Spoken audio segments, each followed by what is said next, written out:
So if you're in that situation, I would call a lawyer up, because send your agreement to the lawyer.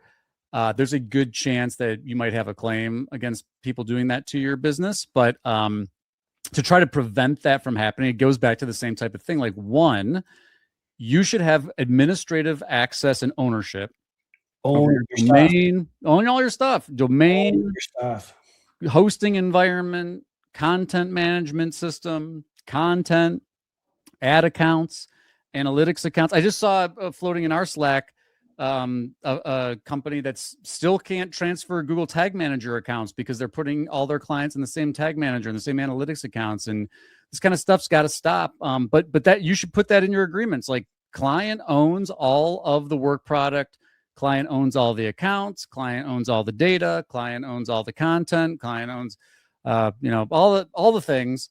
That's the way to prevent that, because then when it's time to part ways or find a new agency, you can administratively control what they have access to.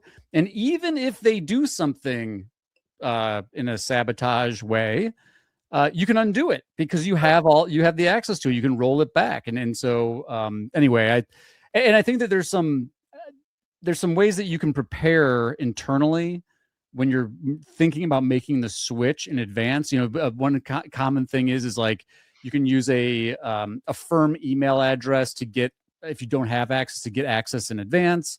But ultimately it comes down to, like, if you don't have full, super admin access over your stuff, you're always going to be at risk of someone taking advantage of you and holding you hostage.